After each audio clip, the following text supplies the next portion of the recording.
Minta persiapan juga kesehatan, layakkanlah hambamu agar hambamu dapat menyampaikan firman-Mu sesuai dengan pengajaran Alkitab saja, dengan bimbingan dan tuntunan Roh Kudus-Mu. Urapi umat-Mu yang mendengarkannya, baik di sini maupun di tempat masing-masing, biar kami semua dipimpin oleh Roh Kudus untuk memperoleh pengetahuan, pengertian, pemahaman, dan terutama mengenal Tuhan dan kehendak Tuhan. Bersabdalah ya Tuhan, kami siap mendengarkannya. Dalam Kristus Tuhan kami berdoa. Amin. Silakan duduk.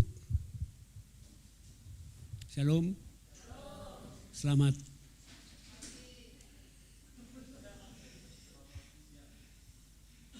Kalau saya masih selamat pagi, karena belum makan siang.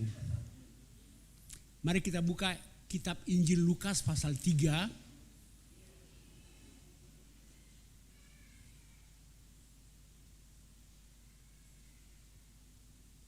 Lukas 3 ayat 3 sampai 16. Lukas 3 ayat 3 sampai 16. Kita baca gantian ya. Saya dan saudara bersama-sama.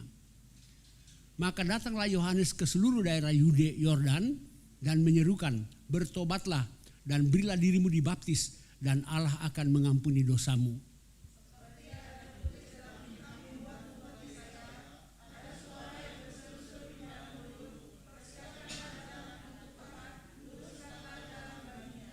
Setiap lembah akan ditimbun dan setiap gunung dan bukit akan menjadi rata. Yang berliku-liku akan diluruskan dan yang berlekuk-lekuk akan diratakan.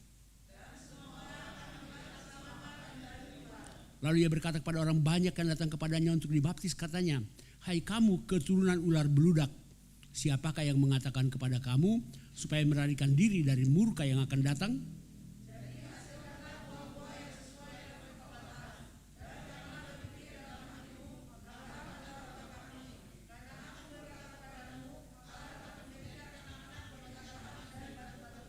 Kapak sudah tersedia pada akar pohon, dan setiap pohon yang tidak menghasilkan buah yang baik akan ditebang dan dibuang ke dalam api.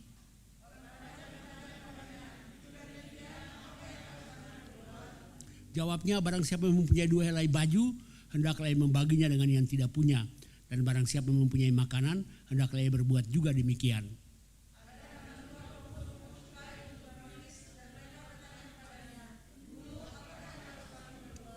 Jawabnya, jangan menagih lebih banyak daripada yang telah ditentukan bagimu.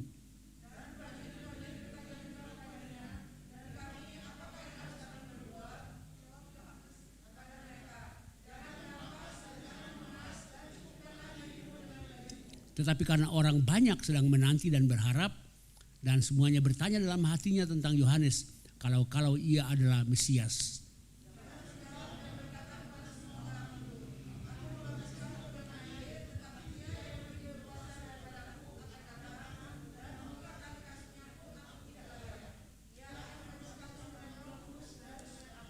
Ya, menurut kalender gerejawi, hari Minggu ini adalah hari Minggu Advent pertama. Tahu arti kata Advent? Tanya sama Advent bangun. Advent artinya kedatangan. Jadi minggu-minggu Advent adalah minggu-minggu di mana kita sedang menanti kedatangan. Nah, menurut kalender gerejawi ada 4 hari Minggu Advent. Dan 4 hari Minggu Advent itu ditempatkan sebelum hari Natal. Jadi kalau mau hitung kapan Minggu Advent mulai, hitung saja 4 hari Minggu sebelum hari Natal. Jadi tahun ini 27 November, 4 Desember, 11 Desember, 18 Desember. Nah, kalau dikatakan Minggu Advent artinya menanti kedatangan. Kedatangan manakah yang sedang kita nantikan? Bukan kedatangan dulu di Bethlehem, itu sudah terjadi. Yang sedang kita nantikan kedatangan kembali, ya. Yang seringkali secara teknis kita menyebutnya kedatangan kedua kali, ya. Walaupun istilah kedatangan kedua kali tidak ada di Alkitab, ya. Yang ada cuma kedatangan kembali. Tapi enggak salah kalau kita menyebut kedatangan kedua kali. Asal jangan orang salah mengerti kan, bertobat. Yesus sudah mau datang kedua kali. Dia bilang nanti ketiga kali bilang kau bertobat kan gitu. Enggak, kedua kali itu selesai. Makanya Alkitabnya mengatakan dia dulu sudah datang dan akan datang kembali. Tapi mengapa Minggu Advent ditempatkan sebelum hari Natal? Itu punya makna begini, sambil merayakan kedatangan yang dulu kan, kita mengarahkan hidup kita kepada kedatangan yang kembali. Jadi sambil bersyukur karena dia dulu sudah datang, kita siapkan diri untuk kedatangan kembali. Kedatangan kedua kali. Dan kedatangan kedua kali nggak ada tanggalnya kan. Dalam sejarah gereja banyak orang sudah mencoba-coba menghitung-hitung kapan Yesus datang kembali ya. Pernah catat kan sejarah gereja. Pernah terjadi di Bandung itu kan. Akhirnya mereka sudah kumpul-kumpul nyanyi-nyanyi saja. Ternyata Yesus nggak datang, polisi yang datang.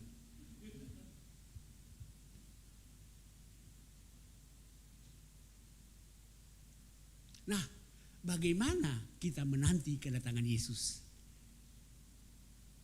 Sambil mempersiapkan diri menyambut Natal, pasti ya. Tapi kita tidak boleh stop di Natal. Karena Natal itu sudah terjadi. Kita hanya merayakannya kan. Bersyukur karena dulu Yesus datang, sudah menderita, mati, bangkit, ya, menyelamatkan kita kan. Tapi kita sedang menanti kedatangannya kembali.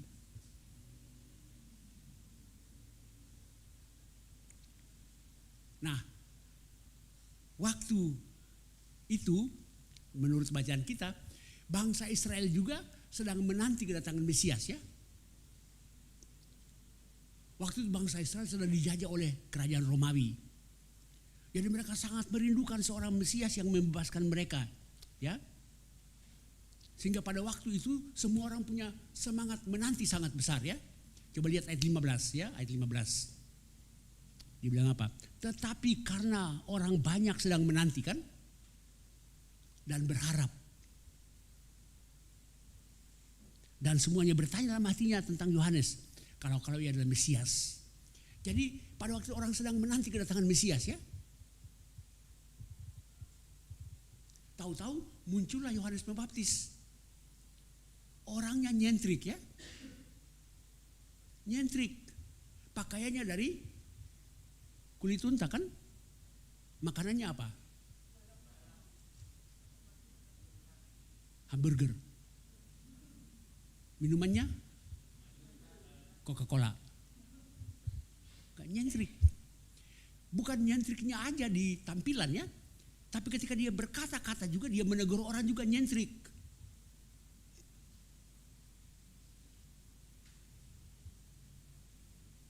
Lalu dia bilang, saya ini adalah suara orang yang berseru-seru di padang belantara. Siapkanlah jalan bagi Tuhan. Yohanes Pembaptis ini mengutip Yesaya ya. Dikutip dari Yesaya. Dulu Yesaya pernah mengucapkan ayat ini juga ya. Ayat 4 ya. Seperti ada tertulis dalam kitab nubuat-nubuat Yesaya. Ada suara yang berseru-seru di padang gurun, persiapkanlah jalan untuk Tuhan, luruskanlah jalan baginya, setiap lembah akan ditimbun, setiap gunung dan bukit akan menjadi rata, yang berliku-liku akan diluruskan, yang berlekuk-lekuk akan diratakan, dan semua orang akan melihat keselamatan yang dari Tuhan.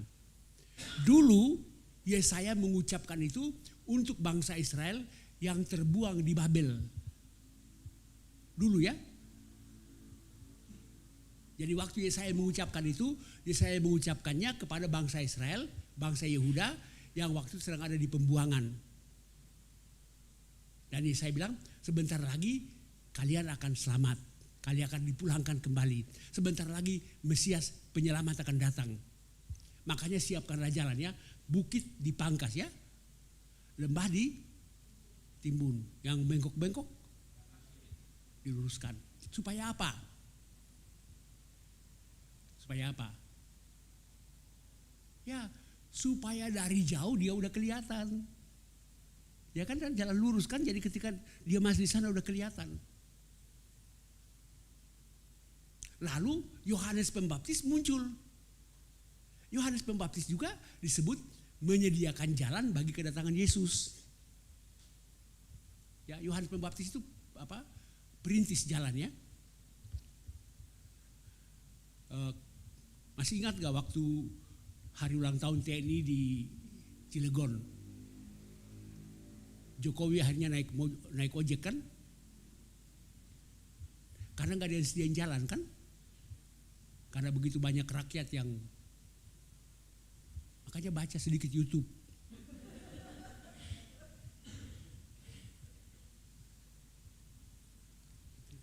Padahal dulu biasanya kalau presiden mau jalan kan itu ada foreigners di depan kan dengan sirene wow gitu. Nah, Yohanes Pembaptis ini adalah perintis jalan bagi kedatangan Yesus. Jadi bisa kita sebut Yohanes Pembaptis adalah foreigners-nya bagi Tuhan Yesus.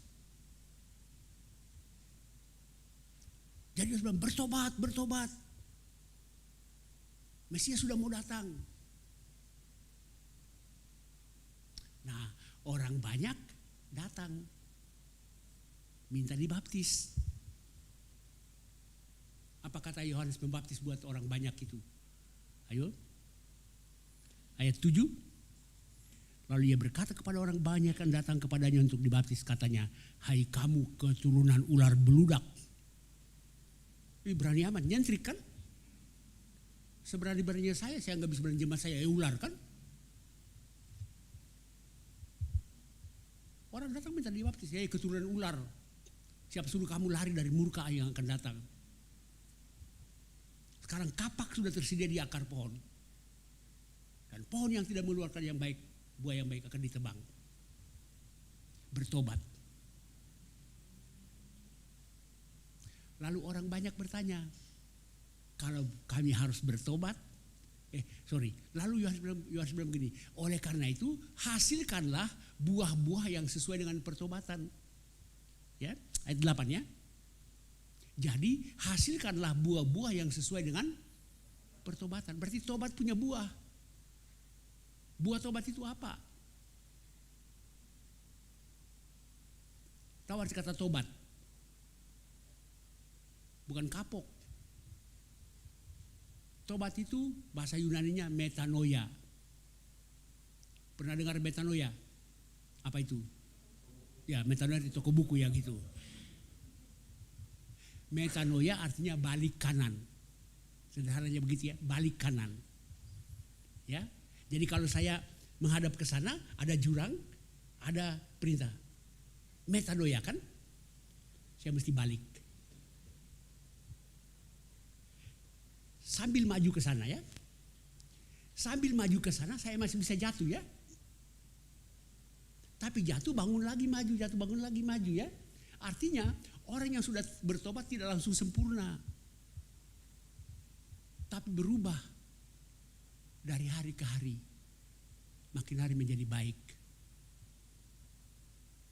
Jangan kesini jatuh balik lagi. Jatuh, bertobat balik lagi. Itu namanya apa yo? Ulang alik. Shuttle. Bukan. Jadi Yohanes bilang, hasilkanlah buah-buah yang sesuai dengan pertobatan. Ternyata tobat itu punya buah. Lalu mereka tanya, kalau kami harus bertobat dan buah kami harus keluar, apa yang harus kami lakukan? Ya, ayat 10 dan 11. Ya. Orang banyak bertanya kepadanya, jika demikian ya, maksudnya jika kami harus mengeluarkan buah tobat ya, apa yang harus kami perbuat? Sekarang apa jawab Yohanes? Barang siapa mempunyai 2 helai baju, hendaklah ia membaginya dengan yang tidak punya. Dan barang siapa yang mempunyai makanan, hendaklah ia berbuat juga demikian. Ternyata buah tobat itu adalah bagi baju.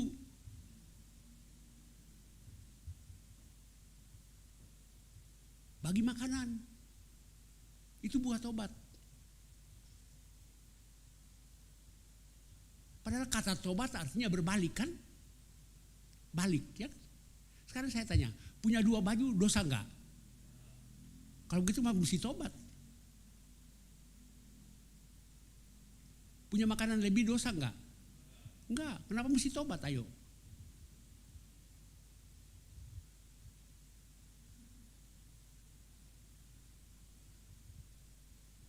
Mau tahu?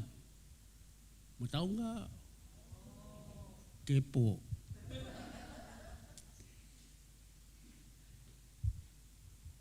Ya, ternyata tobat itu bukan hanya kalau orang berbuat jahat.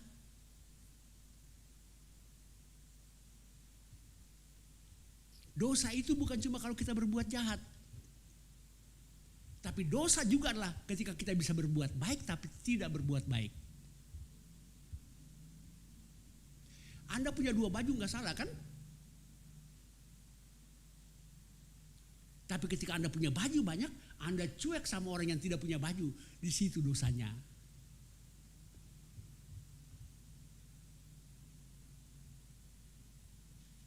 Anda punya makanan banyak, nggak salah kan? Tapi kalau Anda makan sampai buang-buang, sementara orang lain kelaparan, ya, di situ dosanya. Saya sering kali hadir di pesta-pesta ya. Saya lihat orang sering kali ambil makanan ya. Itu Piala Dunia kalah tinggi ya gitu. Sudah itu dia cowel dikit buang. Gak boleh. Jadi dosa itu bukan cuma kalau kita berbuat jahat. Ayo buka Yakobus 4 ayat 17. Yakobus 4 ayat 17. Jadi, jika seorang tahu bagaimana ia harus berbuat baik, tapi ia tidak melakukannya, ia berdosa. Jadi, dosa itu bukan cuma mencuri, membunuh, korupsi, bukan cuma itu. Itu juga dosa. Dan sebentar ya, kita akan bahas itu juga. Tapi dosa juga adalah ketika kita bisa berbuat baik, tapi kita tidak berbuat baik. Kita mampu berbuat baik, tapi kita tidak berbuat baik. Amsal 3 ayat 27.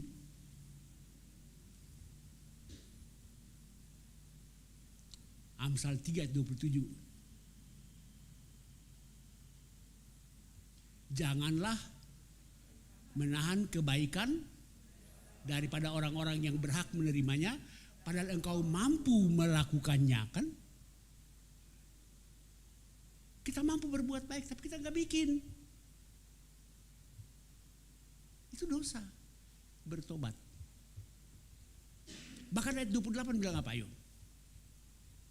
Janganlah engkau berkata kepada sesamamu, pergilah dan kembalilah, besok akan kuberi, sedangkan yang diminta ada padamu.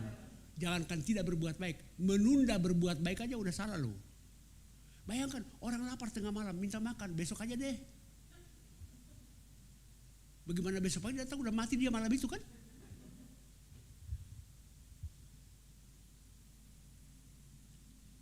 Jadi saya percaya bahwa kita orang-orang Kristen tidak berbuat jahat. Ya, tapi mungkin kita kurang berbuat baik.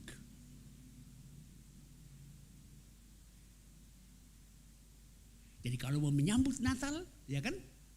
Mau menyambut kedatangan Yesus kembali, makin tekunlah berbuat baik. Dan ingat, ya kan, ada banyak kondisi di mana orang butuh berbuat baik kan? Cianjur kan? Gak usah Cianjur, kejauhan kan? Tetangga Anda.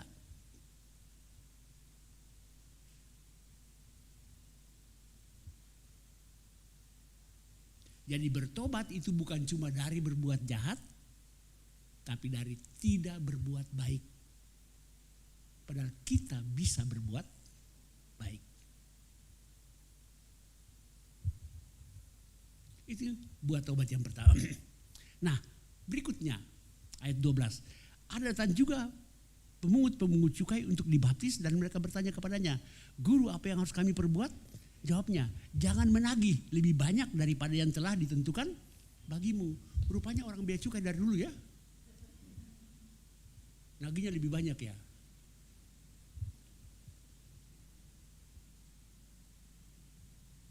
Sekarang yang datang tentara. Ayat 14 kan? Dan prajurit-prajurit bertanya juga kepadanya, "Dan kami, apakah yang harus kami perbuat?" Jawab Yohanes kepada mereka, janganlah merampas dan janganlah memeras, cukupkanlah dirimu dengan gajimu. Ternyata tentara-tentara juga. Zaman Orde Baru ya, Pak Harto lagi berkuasa-kuasanya. Ya, saya ditelepon oleh Mabes TNI di Cilangkap. Persekutuan doa. Para boleh datang kasih ceramah pranatal. Bukan Natal ya, ceramah pranatal. Buat tentara-tentara yang Kristen. Terus saya tanya, temanya apa kan? Mereka bilang suka-suka Bapak. Dalam hati saya, kapan lagi saya pakai ayat ini kan? Jadi hanya saya pakai ayat ini. Tapi sambil kasih ceramah, saya bilang begini dalam hati saya, semoga sesudah ini saya bisa pulang dengan selamat.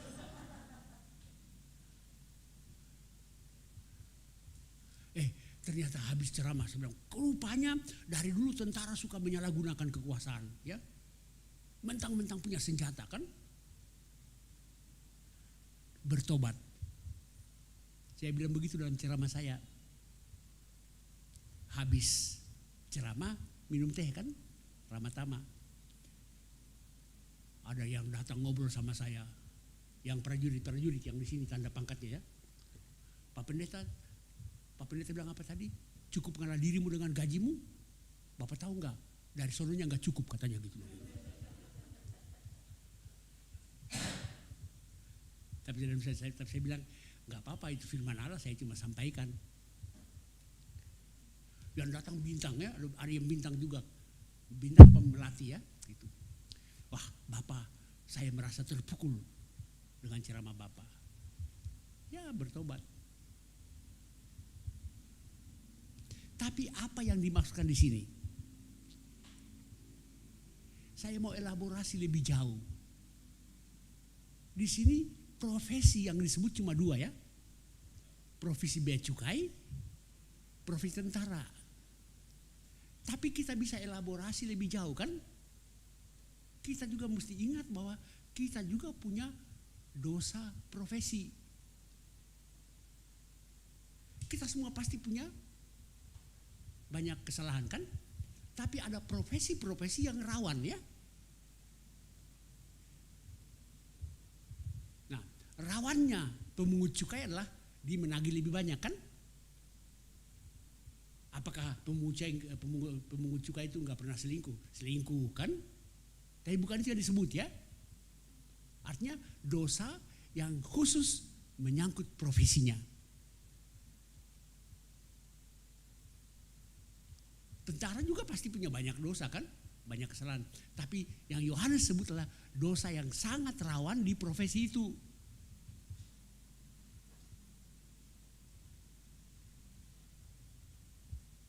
Nah kita bisa elaborasi lebih jauh kan? Dosa profesi orang politik apa ayo? Oh di sini gak ada anggota DPR ya, nggak usah lah.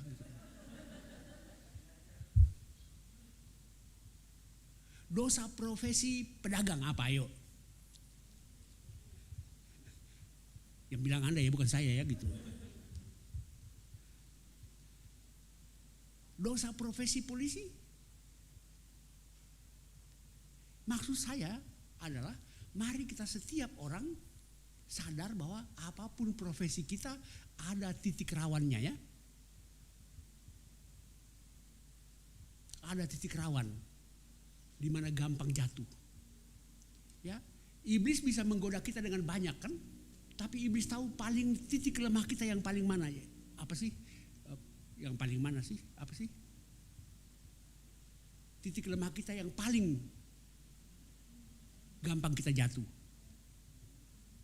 Saya bertanya, waktu saya PA sama ibu-ibu saya tanya, jadi dosa profesi ibu rumah tangga apa ayo?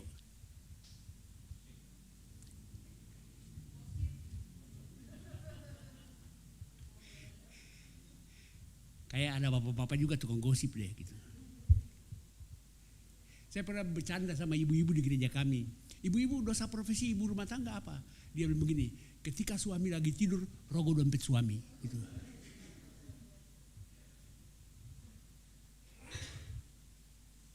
Dosa profesi mahasiswa apa ayo? Nyontek ya. apapun profesi kita ya, jangan lupa profesi pendeta juga punya titik rawan. Saya juga punya profesi sebagai pendeta, sebagai hamba Tuhan juga ada titik lemah ya. Cuma saya tidak mau kasih tahu saudara. Gitu.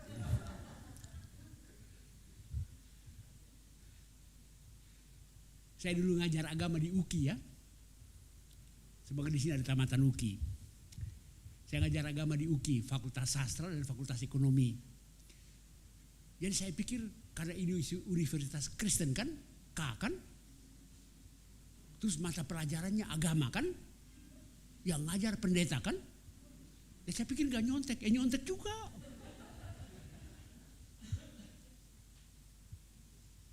Pada waktu saya ngajar, mereka gak perhatikan, ngobrol sana, ngobrol sini kan, sampai-sampai saya nyindir.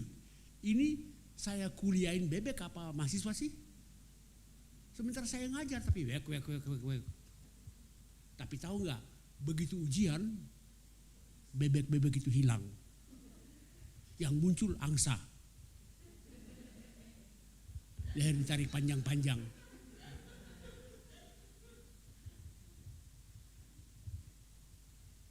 Apapun profesi kita ya, hati-hati. Kenalilah titik rawan Anda. Di mana iblis mudah sekali menjatuhkan Anda di situ.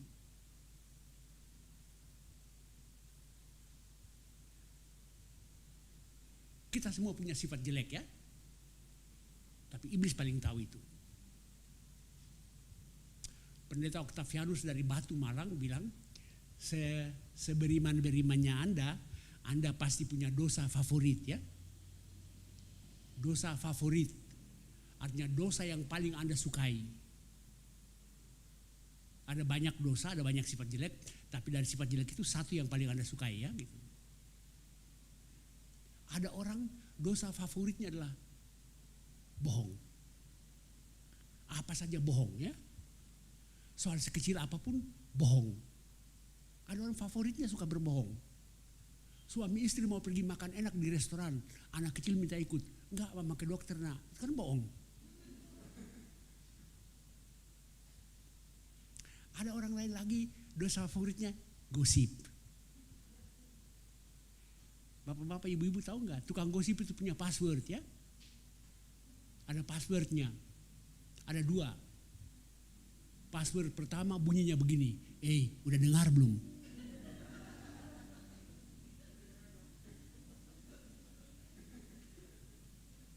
Nanti kalau yang diajak ngomong bilang, belum, apa sih? Baru keluarlah passwordnya yang kedua. Jangan bilang-bilang ya. Nah itu.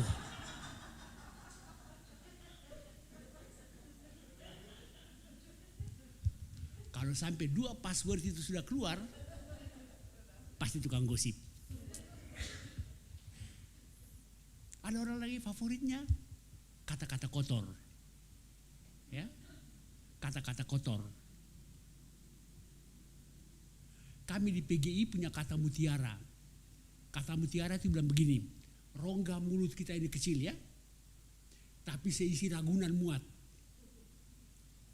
Ya. Anda bayangkan Ragunan butuh lahan berhektar-hektar untuk menampung semua hewan kan?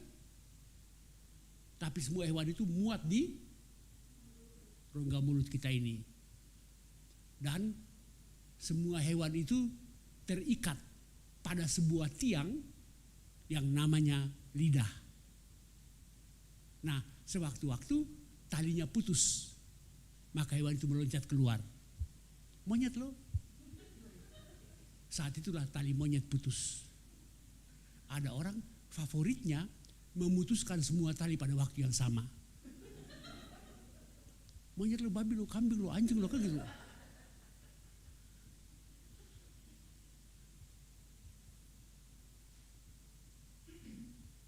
Ada orang lain lagi favoritnya penaik darah. Tersinggung sedikit, tonjok dulu bicara belakangan ya. Itu penaik darah. Padahal Tuhan bilang apa? Kalau orang tampar pipimu yang kanan, ya kasih juga pipi yang kiri. Oh enggak. Cuma kesenggol 7 uppercut balasannya.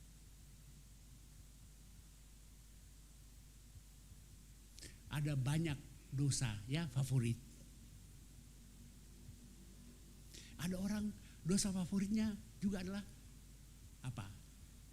Yang saya belum sebut. Bohong sudah, gosip sudah, pemarah sudah, kata-kata kotor sudah. Satu lagi apa? Mata duitan.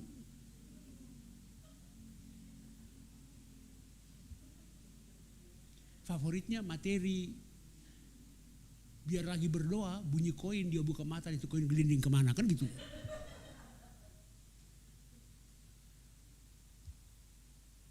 Pasti semua ya, kita semua punya sifat jelek ya.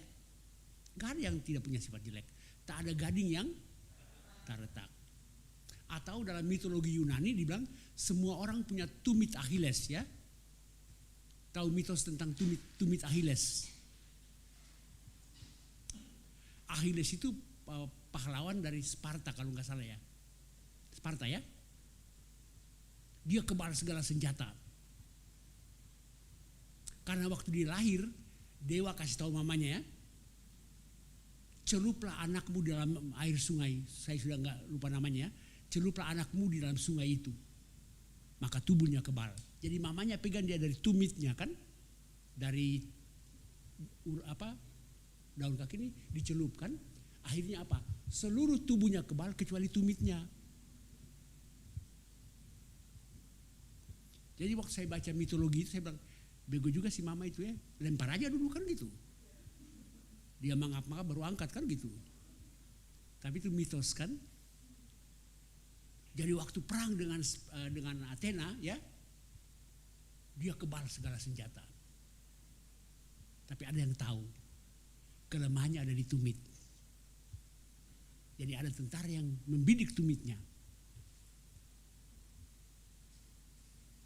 Kita semua punya sifat jelek.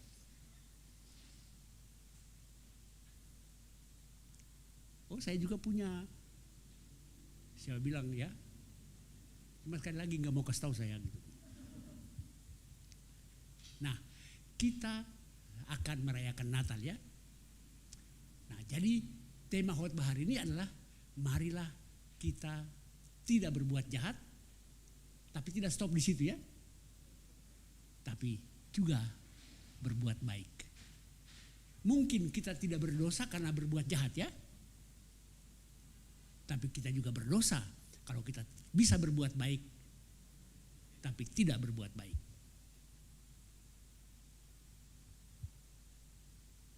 Jadi saya tutup khotbah ini dengan mengucapkan selamat